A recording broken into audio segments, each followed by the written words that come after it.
get hurt.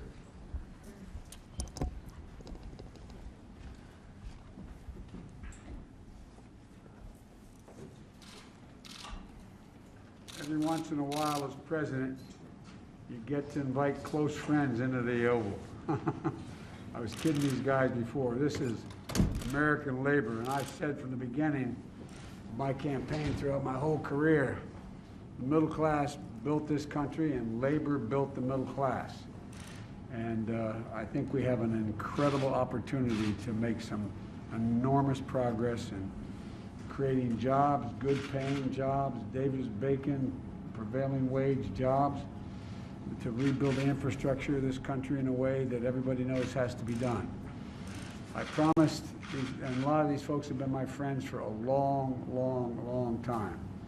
As they say in parts of my state, these are the folks that brung me to the dance. And I appreciate their friendship. And as I said, when some of you were in here when I was with the business community, I said I want to make it clear I'm a labor guy. And there's no reason why it's inconsistent with business growing either. So what we're doing here today, I asked them to come in. We want to talk about the Recovery Act we have here that we're trying to pass, and I think is going to get done, and building the infrastructure of this country.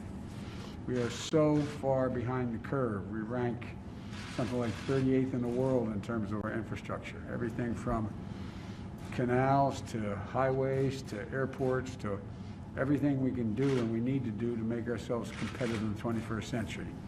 And so the Vice President and I are looking forward to this meeting, and we're going to have a good conversation. And I think, American workers and the whole economy is going to grow in a way that we haven't seen it grow in a long time.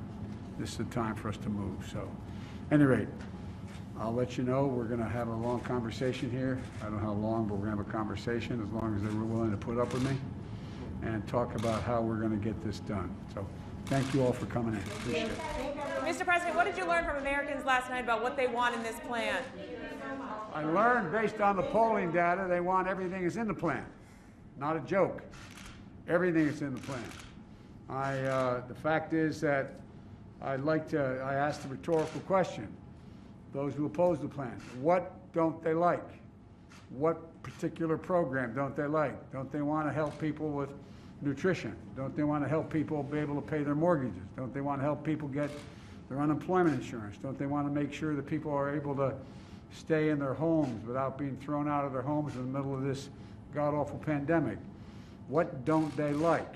And the truth of the matter is, the polling data from last night and all the polls you've all done, they come from you guys, not you personally, but your networks and your organizations, show that somewhere between 64 and 69% of the American people think we have to do this. And it's not about the money, it's about, in order to do everything from open schools as we should, to make sure that we're generating income for people who are in real trouble.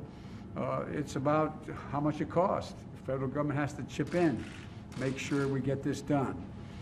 And as I said, almost every major economist in the country and the International Monetary Fund as well says it's going to grow the economy. And that's what we're talking about here. We're going to talk about how we grow the economy. So thank you all for coming in. You said a return to normalcy could happen by Christmas. What does that look like, Mr. President? Thank you. Thank you very much. Thank you. Appreciate it. Anything about any other?